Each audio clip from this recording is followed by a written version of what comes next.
자, 주당이익을 한번 보게 되면 가중평균 유통보통 주의수 계산할 때 이건 이제 계산 문제하고 같이 생각하셔야 돼요. 자, 가중평균 유통보통 주의수 계산할 때 자기 주식의 취득은 뭐죠? 당연히 고려해야지. 뭘로? 유통되고 있지 않은 주식으로. 왜냐면 이제 유통보통 주의수를 계산하는 거기 때문에 자기 주식 취득은 유통되고 있지 않은 주식으로 고려해야 된다.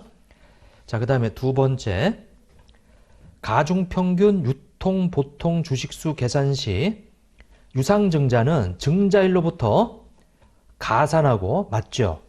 왜냐면 증자일로부터 주식이 발행됐으니까. 근데 무상증자는 무상증자도 무상증자 결의일날 해서 발행이 되지만 중요한 거는 무상증자는 원구주에 비례해서 발행된단 말이에요, 이게. 그래서 무상증자는 언제로 쫓아가야 돼요? 원구주에 따라 발행된 걸로 보죠. 기초는 기초로, 그리고 여기 유상증자한 주식에 대해서는 유상증자일로 따라가죠. 여러분들 우리 계산 이거 어떻게 계산하는지 아시죠? 원구주 쫓아서 갖다 붙인다 이거예요. 자, 세 번째, 무상증자, 주식배당, 주식분할, 주식병합. 지금 말씀드렸어요. 원구주에 따라 가서 주식수를 계산하지. 근데 얘네들은 다 주식수가 증가하는 것만 있어요? 감소하는 것도 하나 있는데? 감소하는 건 뭐죠? 주식병합이지. 두 주를 한 주로, 10주를 한 주로. 그래서 주식병합은 감소해요. 나머지는 증가하지만. 자, 네 번째, 유상증자를, 자, 여기 우리 저 주당순이익에서 제일 중요한 게 바로 이 4번인데, 유상증자를 공정가치 미만으로 실시한 경우에는 발행가액을 기준으로 발행한 주식수를 유상증자 주식수로 하는 거예요. 공정가치 기준으로 발행한 주식수를 유상증자 주식수로 하는 거예요. 공정가치 미만으로 실시했대요. 거기 공정가치보다 낮은 발행가액을 기준으로 발행했대요. 근데 이렇게 회사가 공정가치 미만으로 이렇게 발행하게 되면 공정가치로 발행했다면 해가지고 유상증자 구하고요. 발행한 주식수에서 이 유상증자 수를 빼면 그게 무상증자 수라고 그랬죠. 맞아요? 우리 요거 구하는 거 이게 제일 이 어려운 부분이라고 그랬잖아요, 이거. 그래서 그렇게 유상증자 주식수는 무슨 기준으로 구하는 거예요? 공정가치 기준으로 해서 유상증자 주식수를 계산하죠. 이거 분명히 계산 문제에서 확인하세요. 반드시 한 문제 나온다. 이 주당순이익에서 이렇게 거의 매번 안 빠지고 나왔으니까 주당순이익은 한 문제, 두 문제 이상 절대 안 나와요. 한 문제. 자, 5번.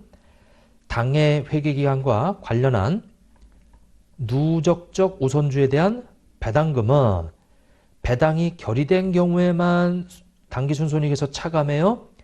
배당결이 상관없이 차감해요? 상관없이. 왜냐면 누적적이잖아, 이게. 누적적은 뭐예요? 과거에 지급하지 않은 거 소급해서 주잖아, 이게. 그러니까 과거에 지급하지 않더라도 결의하지 않았어도, 그러니까 주지 않았으니까 결의 안 했지, 이게. 결의하지 않았어도 당해 회계기간 거 뺀다. 근데 비누적적 우선주는 어떻게 돼요? 그거는 결의한 것만 차감하지. 누적적 우선주는 결의 상관없이 차감하는데 비누적적 우선주는 결의한 것만 차감하죠. 그러니까 요거 5번은 옳게 바꾸면 누적적이 아니고 비누적적이라고 하면 맞아요. 그게 이렇게. 자, 6번. 보통주로 반드시 전환하여야 하는 전환금융상품은, 이거는 무조건 전환할 거니까 계약 체결 시점부터, 전환 시점이 아니고요. 계약 체결 시점부터 그 주당 이 계산하기 위한 보통 주식수에 포함한다. 계약 개시 시점부터예요. 이렇게. 자, 그 다음에 회계 변경으로 넘어가 보면, 자, 회계 정책의 변경을 일부 실무적으로 결정할 수 없는 경우에는 전진 적용해요. 실무적으로 적용할 수 있는 기초로부터 소급해서 적용해요. 실무적으로 결정할 수 없는 경우에는 일부니까 영향을 일부 실무적으로 결정할 수 없는 경우에는 그 부분은 빼고 나머지 부분에 대해서 실무적으로 적용할 수 있는 기초로 소급해서 적용하지. 소급해서. 근데 만약에 요 1번을 회계 정책 변경의 영향을 전체적으로 그 일부가 아니고 전체 실무적으로 결정할 수 없는 경우에는 그때는 전진 적용하지. 그러니까 이게 뭐냐면 원칙은 뭐예요? 예전에 적용해 오다가 근데 이거 말고 이게 이제 변경 전이고 변경 후에요. 그러면 요번에 바꿨어. 그러면 옛날 다 뜯어 고쳐 가지고 바뀐 걸로 적용해야죠. 이렇게. 그럼 이거 다 전체 소급하는 거예요. 전체 소급. 적용하는 거고. 근데 만약에 이렇게 적용해 오다가 이거를 이렇게 돼서 여기까지만 소급한다. 여기 일부 결정할 수가 없대요. 여기까지 갈 수가 없대. 그러면 여기까지만 일부 소급한다. 일부 소급한다. 이렇게. 근데 만약에 이렇게 돼 있으면 우리가 그냥 요때부터 이 전체를 결정할 수 없다면 전체를 결정할 수 없다. 라고 하면 이거는 전진 적용하는 거지. 자, 회계 정책의 변경에서 원칙은 전체 소급이에요. 근데 예외로 일부를 결정할 수 없으면 요 결정할 수 있는 이 데까지 소급해서 적용해라. 자, 전체를 결정할 수 없으면 단기부터 전진 적용해야지. 예? 뜯어 고치지를 못한대, 이게. 이렇게. 그래서 회계 정책의 변경. 자, 두 번째, 회계 추정의 변경. 자, 회계 추정의 변경은 전진 적용이죠. 과거 거 뜯어 고치는 거 아니에요. 거기 소급하여 인식한다. 그 말이 틀렸고요. 자, 3번. 과거에 발생하지 않았거나 발생하였어도 중요하지 않았던 거래, 기타 사건 또는 상황에 대해서 새로운 회계 정책을 적용하는 거. 자, 과거에 아예 없던 새로운 거래 또는 중요하지 않았던 거래를 우리가 적용하는 것은 회계 정책의 변경에 해당하지 않죠. 처음 적용하는 거잖아, 이게. 그래서 회계 정책의 변경에 해당하지 않아요. 자, 네 번째, 전기 오류의 수정은 오류가 발견된 기간의 단기 손익으로 보고해요. 전기 오류의 수정은 원칙이 전체 소급이고요. 이거 회계 정책의 변경하고 똑같아요. 그 다음에 일부를 결정할 수 없으면 일부만 소급해서 적용하고요. 전체를 결정할 수 없으면 전진 적용해라. 오류 수정도 똑같다. 네? 똑같다. 5번. 회계 정책의 변경과 회계 추정의 변경을 구분하기 어려우면 뭐라 그랬어요? 추정의 변경이라고 그랬지. 추정의 변경. 자, 그 다음에 측정 기준의 변경은 회계 정책의 변경이다. 그래서 측정 기준의 변경이 뭐죠?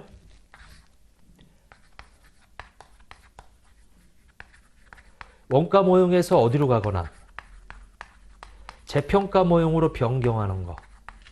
자, 원가 모형에서 공정가치 모형으로 변경하는 거. 그 다음에 재고자산 이동평균법에서 선의선출법으로 이렇게 바꾸는 거. 자, 이것이 다 측정 기준의 변경이에요. 자, 측정 기준의 변경. 측정 기준의 변경은 원가로 측정하던 것을 공정가치로 재평가하겠다. 여기는 이동평균법으로 하던 것을 선의선출법으로 측정하겠다. 이런 얘기죠. 이것은 회계 정책의 변경이에요. 이게 이렇게.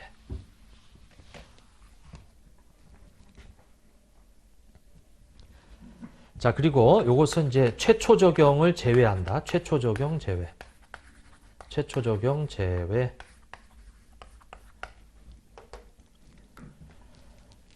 자, 그래서 거기 그 6번은 회계 정책의 변경이에요. 추정의 변경이 아니고. 자, 그 다음에 7번에 단기에 미치는 회계 추정의 변경 효과는 단기 손익으로 인식하고, 미래 기간에 미치는 회계 추정의 변경 효과도 그것도 단기 손익이지. 이게 단기 기타 포괄 손익? 인식한다. 기타 포괄손익이 틀렸네. 요게. 그래서 이제 그 회계 추정의 변경 효과로 단기부터 단기 손익으로 인식한다. 이렇게 자 되어 있고요. 자, 그다음에 이 현금 흐름표를 한번 보시죠. 현금 흐름표.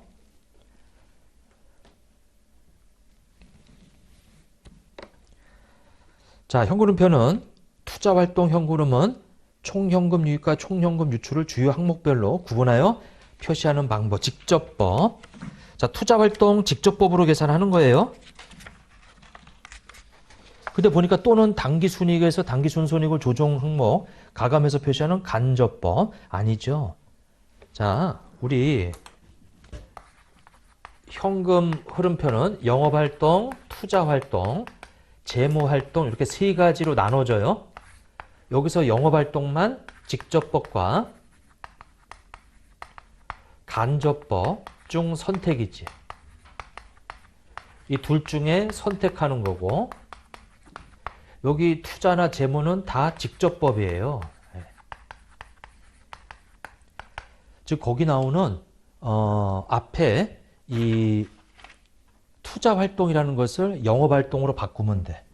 그러면 직접법하고 간접법 중 선택이지. 근데 이제 투자활동이라고 돼 있으니까 그게 틀렸다. 투자활동 현금흐름은 그게 틀렸어요. 그걸 영업활동으로 좀 바꿔놔야지. 영업활동으로 이렇게.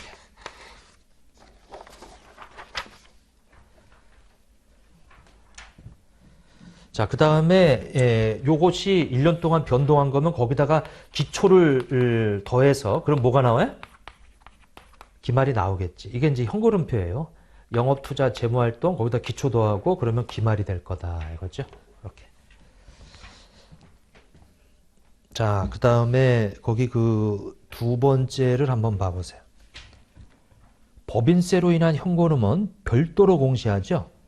영업활동에 명백히 관련되지 않는 한 투자활동 현금흐름으로 분류한다. 틀렸죠. 법인세로 인한 현금흐름은 별도로 공시하고 이것이 이 투자나 재무활동과 명백히 관련되지 않는 한 영업활동으로 분류한다. 이렇게. 자, 법인세로 인한 현금흐름은 별도로 공시하는 거 거기까지 맞아요. 근데 이 법인세로 인한 현금흐름은 영업활동으로 분류하는 거예요. 거기 지금 뭐가 잘못됐냐면 영업활동에 명백히 관련되지 않는 한, 그게 영업활동이 아니고 투자나 재무활동에 명백히 관련되지 않는 한, 그리고 그 뒤에 투자활동이 아니고 영업활동이에요. 영업활동 현금흐름으로 분류한다. 자, 법인세로 인한 현금흐름은 영업활동으로 분류하는 거예요. 다만 투자나 재무활동에 명백히 관련되면 제외되는 거지. 요게. 자, 그 다음에 세 번째. 여기도 마찬가지예요. 이자와 배당금의 수취 및 지급에 따른 현금흐름은 영업활동 또는 투자활동 또는 재무활동으로 분류한다. 이렇게. 자, 그래서 거기 이자의 지급. 자, 이자의 지급. 이자는 왜 지급하죠? 돈을 빌려왔기 때문에. 그래서 원래는 이게 무슨 활동이에요? 재무활동이에요. 이자의 수치는 왜 수치하면 돈을 빌려줬기 때문에. 그래서 이게 무슨 활동이냐면 투자활동이에요. 자, 배당금의 지급. 무슨 활동이에요? 배당금의 지급? 이거는 우리가 주주로부터 자금을 조달하다 보니까 대가로 주는 거고, 배당금의 수치. 이건 내가 다른 회사 주식에 투자했기 때문에 이건 투자 활동이죠. 이렇게. 근데 요 네 가지는 다 무슨 활동으로도 분류할 수 있어요? 이렇게 영업 활동으로도 분류할 수 있단 말이에요. 근데 회사가 정하는 거지. 그 회사가 만약에 영업 활동으로 분류했으면 계속해서 영업 활동으로 분류하면 돼요. 자, 이거 돈 빌려와서 이거 재무 활동이고 돈 빌려줘서 투자 활동이지. 원칙은 배당금의 지급, 재무 활동이고 배당 수치는 투자 활동이에요. 근데 이런 활동을 우리는 영업 활동으로도 분류할 수 있다. 이렇게. 즉 거기 이자와 배당금의 수치 및 지급에 따른 현금 흐름은 영업활동 또는 투자활동 또는 재무활동으로 분류될 수 있어요. 이게. 자, 그래서 이제 그렇게 봐주시면 되겠네. 다만 회사에서 그냥 일관되게만 분류를 하면 돼요. 일관되게. 근데 이제 보통 보면 얘네들 요 세 가지 있죠? 얘네들. 자, 이것을 우리 영업활동으로 주로 분류하고 요거는 이 회사가 선택해서 영업활동도 분류할 수 있고요. 이것도 다 똑같은데. 근데 이제 요거를 영업활동으로 분류하는 것은 얘가 당기순이익을 구성하고 있는 항목이어서 그리고 요거는 우리 배당금 지급 능력을 보기 위해서 배당금 지급 능력 이렇게 그러니까 영업활동을 통해서 벌어들인 캐시플로우 가지고 배당금을 얼마를 줄 수 있느냐 이거죠. 그래서 이제 그걸 보기 위해서 영업활동으로 분류할 수 있죠. 이게. 자, 이거 참조만 하시고 자, 그 다음에 4번. 4번이 중요하겠네. 이론 문제 나오면은 꼭 그게 함정으로 들어가 있는데 단기 매매 목적으로 보유하는 유가증권의 취득과 판매에 따른 현금 흐름은 영업활동으로 분류하지. 왜냐면 단기 매매 목적은 재고자산하고 똑같단 말이에요. 이게 1년 내에 사고팔고 하는 유가증권은 재고자산하고 같다고 봐서 영업활동으로 분류한다. 근데 거기 투자활동으로 분류한다 해서 그게 틀렸어요. 근데 이게 왜 잘 나오냐면 IFRS는 영업활동인데 우리 일반기업회 기준은 투자활동으로 돼 있어 이게. 그러니까 틀리죠. 이게. 그래서 이제 그게 시험에서 좀 잘 나오긴 해. 이게. 만약에 이론 문제 나오면. 자, 그 다음에 5번을 한번 보면 자, 리스 이용자. 그러니까 리스 이용자는 임차인이에요. 빌리는 거지. 그 리스 부채 상환에 따른 현금 유출은 그 리스 부채라는 게 돈 빌려온 걸로 보는 건데 그것이 상환되는 거. 그러면 돈 빌려온 거 갚는 것은 투자 활동이 아니고 이건 재무 활동이에요. 리스 부채 상환하는 거. 우리 부채 상환하는 게 무슨 활동이다? 갑자기 리스란 말이 들어가서 어렵게 느껴질 수 있지만 부채를 뭐예요? 갚는 거란 말이에요. 부채를 갚는 건 무슨 활동? 재무 활동이다. 이거죠. 재무 활동이다. 뭐 그 정도 선에서만 리스는 우리가 안 했기 때문에 들어가면 복잡하다. 어렵기 때문에. 자, 6번 보면 자, 요것도 좀 중요하네요. 간접법으로 계산하게 되면 거기 직접법에 의한 계산한 거보다 미래현금으로 추정하는데 보다 유용하대요. 틀렸지.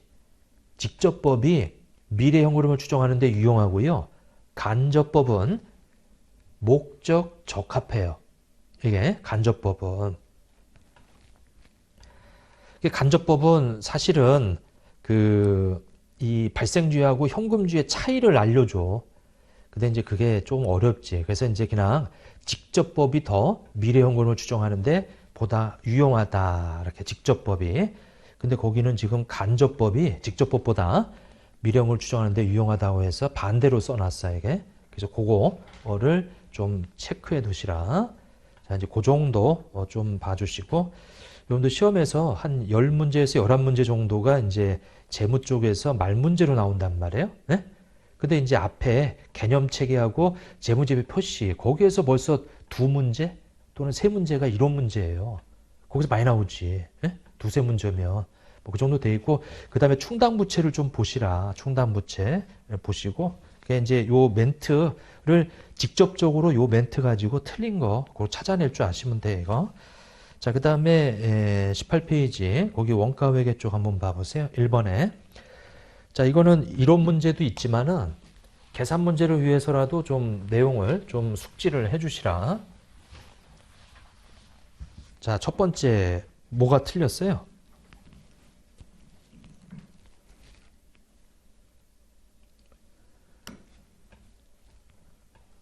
보조 부분이 2개 이상이면은 서로 주고받는 것을 고려할 거냐 말 거냐 가지고 3가지 방법이 있어, 이게. 3가지가 뭐였죠? 직접 배분법, 단계 배분법, 상호 배분법이지.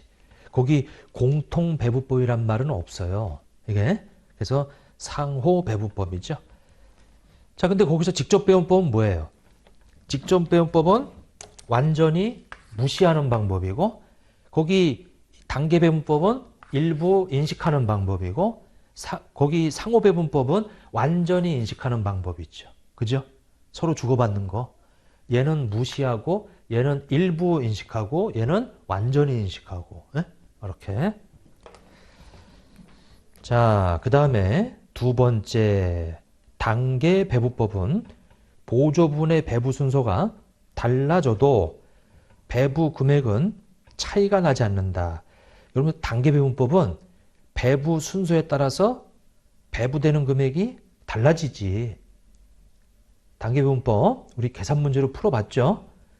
보조 부분이 두 개 이상이면, 즉 만약에 x하고 y가 있다 이거예요. 그럼 얘를 먼저 1순위, 얘를 2순위로 배부하면은 여기 있는 원가를 여기다가 이렇게 배부한단 말이에요. 근데 이렇게 돼 있는 요 원가는 여기다가는 배부 안 한단 말이에요, 이게. 에? 이게 단계 배분법이지. 그리고 아예 여기 지금 나와 있는 것을 완전히 무시하는 방법이 뭐예요? 이게 직접 배분법이지. 그리고 서로 주고받는 거 완전히 인식하는 방법이 뭐예요? 그게 상호 배분법이잖아요, 이게. 그 세 가지. 자, 직접 배분법, 단계 배분법, 상호 배분법. 요거는 여러분들 10문제 중에 한 문제로 나올 수 있다 이거죠, 이거. 계산 문제도 있고. 자, 그 다음에 3번. 제조 간접 원가를 예정 배부하는 경우 원칙적으로 배부 차익은 재료 재고와 제공품 재고, 매출 원가 세 계정에서 조정하여야 한다. 맞아요? 틀려요?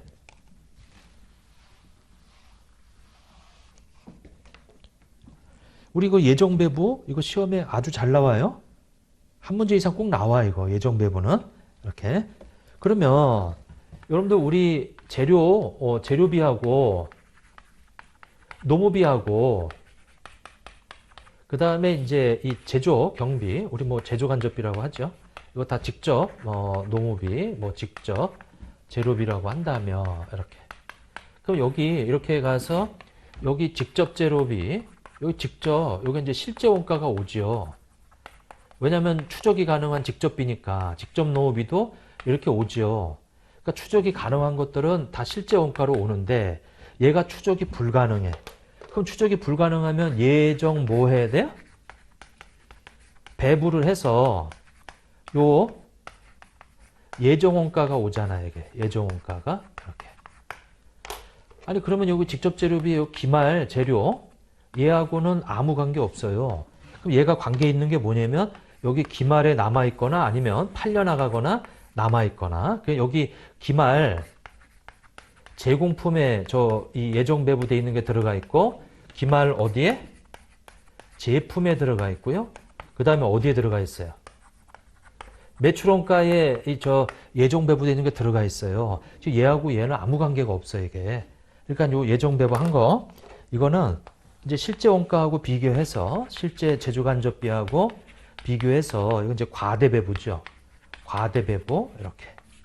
이렇게 돼 있으면 과소 배부. 그럼 이 차이 나는 것을 여기다 어떻게 뿌릴 거냐, 이제 그 얘기인데, 지금 기말 제공품하고 기말 제품하고 요 매출원가에다가 배분해야지. 거기 뭐가 틀렸어요? 그 배부 차익은 어디다가? 거기 제공품 재고하고 재료 재고가 아니고 제품 재고지. 그 재료 재고가 틀렸어요. 제품 재고, 제공품 재고, 매출원가 이 세 계정에다가 조정해야 된다라고 하는 거죠. 이게. 자, 그래서 3번 이거 계산 문제 반드시 확인하셔야 돼 이거. 그러니까 조금 전에 봤던 부문별 원가 계산하고 여기 예정 원가 계산 얘네들 시험에 아주 잘 나오는 거다. 이거 이렇게. 자, 그래서 이제 그거 정리를 좀 하세요. 그러면 여기 과대 배부되어 있는 건 어떻게 돼요? 과대 배부되는 건 빼줘야지. 과소 배부되어 있는 건 더해줘야지. 조정을. 여기다가 이제 더할 거냐 뺄 거냐 아니면 매출원가에다가 다 더할 거냐 뺄 거냐 이런 것이 있었죠. 이렇게. 자, 그 다음에 네 번째 선입선출법은 기초제공품 원가와 단기 발생 원가를 구분하지 않고 모두 단기 발생 원가로 가정하여 완성품과 기말 제공품에 배분한다. 뭐가 틀렸죠? 지금 기초와 단기 발생을 구분하지 않고 모두 단기에 발생한 것은 선의선출법이 아니고 뭐예요? 평균법이지. 선의선출법은 기초재원품 원가가 먼저 완성되고 단기 발생 원가가 나중에 투입된 거예요. 근데 평균법은 어떻게 돼요? 기초재원품 원가가 저번 연도에 발생해서 넘어온 거죠. 근데 마치 이번 연도에 새로 발생한 걸로 봐서 그냥 평균적으로 그냥 완성되고 기말재원품 이렇게 보는 게 평균법이란 말이에요. 그 4번은 지금 평균법에 대한 설명이에요. 이렇게. 그래서 선의선출법은 기초재원품 원가가 저번 연도에 진행된 거기 때문에 얘가 먼저 완성된 걸로 봐서 완성품 원가에 그냥 다 갖다 붙여버리죠. 그러면 기초가 빠져버려. 그러면 완성품 환산량 계산할 때도 기초 빼죠. 요거 우리 계산했을 때 그거를 연상하셔야 돼. 예? 제가 계산했을 때 이렇게 두 가지 원재료하고 가공비 여기 기초가 들어가면 뭐고? 기초가 들어가면 평균법이라고 그랬죠. 그죠? 기초가 들어가면 이렇게 여기 단기 투입 원가 이렇게. 그래서 밑에 완성품 수량과 기말 수량 거기다 곱하기 완성도인데 원재료는 보통 초기에 투입되니까 이제 100% 다 들어가 있고 여기 완성품인데 기말에 가공은 만약에 40% 진행됐다 그러면 40%. 그럼 여기가 완성품 환산량이 되겠죠. 근데 선의선출법일 때는 얘가 빠져버린다. 그 빠져버리면 당연히 여기서 밑에도 뭐가 빠져야 돼요? 기초에 대한 수량도 여기 원가가 빠진 것은 기초에 대한 요 완성도에 대한 요 원가가 이거니까 여기 빠졌으니까 밑에도 빼줘야지. 기초에다가 이제 50% 저번 연도에 진행된 거. 그러니까 기초 수량에다가 저번 연도 진행된 거 곱한 것만큼이 요 원가 부분이에요. 기초 제공품 원가 이렇게. 그러니까 여기도 뺐으면 여기도 빼라. 그러면 이 노란색이 반영된 것이 선의선출법이라고 그랬지. 그리고 여기 기초는 다 어디로 가요? 완성품 원가로 간다고 그랬잖아. 완성품 원가로. 선의선출법. 자, 그래서 거기 4번은 선의선출법을 총평균법으로 바꿔줘야 돼, 이게. 자, 그 다음에 5번은 뭐가 틀렸어요? 5번은 뭐가 틀렸죠? 개별원가 계산은 똑같은 종류의 제품이에요? 다른 종류의 제품이에요? 다른 종류지. 종합원가 계산은 똑같은 제품이죠. 그게 반대로 되어 있지, 이게. 그래서 그게 틀렸다. 자, 그 다음에 6번은 개별원가 계산이 완성품 환산량 계산해서 배부하는 거예요? 종합원가 계산이 완성품 환산량 가지고 계산하는 거예요. 종합원가 계산이 개별원가 계산은 개별 우리 제품별로 작업원가표가 따로따로 만들어지잖아요, 이게. 그러니까 개별원가 계산할 때는 작업원가표라는 서식이 나오고 종합원가 계산할 때는 거기 완성품 환산량이라는 게 나온단 말이에요, 이게. 그래서 6번은 거꾸로 해놨다. 앞에가 종합원가 계산이고 뒤에가 개별원가 계산이에요, 이게. 자, 이제 그렇게 되어 있고. 자, 7번.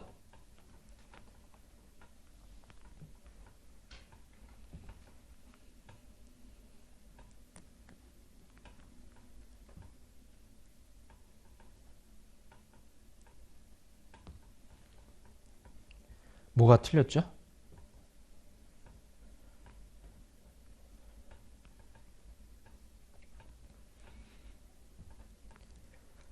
자, 종합원가 계산할 때 완성품 환산량 및 기말지원품 원가 계산할 때 선의선출법과 평균법이 같아지는 경우가 언제죠? 기초와 기말의 제공품에 대한 완성도가 동일할 때예요? 뭐 언제죠? 기초 제공품이 없을 때. 기초 때문에 발생하는 게 바로 이 선의선출법하고 총평균법의 차이잖아요, 이게. 자, 평균법에서 제가 지금 뭘 뺐어요? 요 흰색으로 되어 있는 게 이게 평균법이에요. 거기서 뭘 뺐죠? 기초에다가 기초 완성도를 곱한 거를 빼면은 그게 뭐가 돼요? 선이 여기 지금 제가 요 흰색으로 쓴 게 이게 평균법이거든요. 거기서 뭘 빼면? 기초의 기초 완성도 빼면은 뭐가 돼요? 선의수축법이 되잖아, 이게. 저기 있는 거 지금 옆에 썼잖아요, 이거. 근데 기초가 없대요. 없으면 평균법하고 뭐가 같아져요? 피포가 같아지지. 그죠? 그러니까 기초 제공품이 없으면 두 가지 방법이 똑같다 이거예요. 그게 뭔 소리냐면 우리가 이렇게 있으면 기초가 있고요. 그 다음에 단기에 투입된 게 있어요. 단기 투입 원가 이렇게. 그것이 완성품하고 기말로 간단 말이에요. 근데 평균법은 이거 두 가지 평균해서 이렇게 가는 게 평균법이고요. 선의선출법은 이 기초부터 먼저 완성됐고 단기에 투입된 것만 이렇게 나눠주는 거지. 이렇게 이게 선의선출법이지. 근데 만약에 기초가 없으면 어떻게 돼요? 똑같이 결과가 기초가 없으면 자 그래서 종합원가 계산 시 선의선출법과 총평균법이 같아지는 것은 기초가 없을 때, 기초 제공품이 없을 때가 동일해진다. 자, 이제 그렇게 돼 있고. 자, 그 다음에 8번 한번 보면 직접 재료비 구입 가격 차이와 능률 차이는 구입량을 기초로 계산한다. 자, 직접 재료비는 재고 자산이죠. 원재료라는 재고 자산에서 나오는 거란 말이에요. 그 원재료는 사가져 와서 보관하다가 사용한단 말이에요. 그러면 구입한 거하고 사용한 양이 같아요, 달라요? 다르지. 그러면 구입 가격 차이는 구입할 때 계산하는 거고 능률 차이는 공장에 투입할 때. 그러니까 당연히 구입 가격 차이는 구입량을 기초로 계산하지만 능률 차이는 사용량을 기초로 계산한단 말이에요, 이게. 이렇게. 자, 그래서 이 구입 가격 차이는 내가 사가져올 때 100kg을 사가져왔다. 킬로그램당 100원 주고 사가져왔네요. 근데 100kg을 사가져왔는데 원래 표준은 120원으로 돼 있다. 그럼 표준이 120 돼 있는데 100원 주고 사가져왔으니까 구입 가격 차이 유리한 차이가 났죠. 근데 이 100kg 중에서 60kg을 사용했다. 60kg을 사용했다. 이렇게. 그러면 우리가 제품을 생산하는데 10개를 생산하는데 한 개당 예를 들어서 5.5kg이 표준으로 잡혀 있다. 라고 하게 되면 요것이 이제 능률 차이고 요것이 가격 차이죠. 그럼 여기 가격 차이는 구입량 가지고 구하지만 여기 능률 차이는 사용량 가지고 구한단 말이에요. 10개 허용된 이 표준 투입량이 55kg이죠. 근데 60kg 들어갔지. 유리한 거예요? 불리한 거예요? 불리한 거지. 표준보다 더 많이 투입했잖아, 이거. 이렇게 돼 있다. 자, 그래서 거기 이 8번은 직접 재료비 구입 가격 차이는 구입량 가지고 계산하고요. 그 다음에 능률 차이는 사용량 가지고 계산해야지. 원재료는 이렇게. 자, 이제 그 정도 좀 봐주시고. 자, 그 다음에 9번을 한번 봐보세요. 9번은 조금 숨 좀 돌렸다 하시죠. 9번은 자, 조금 쉬었다 하겠습니다. 네.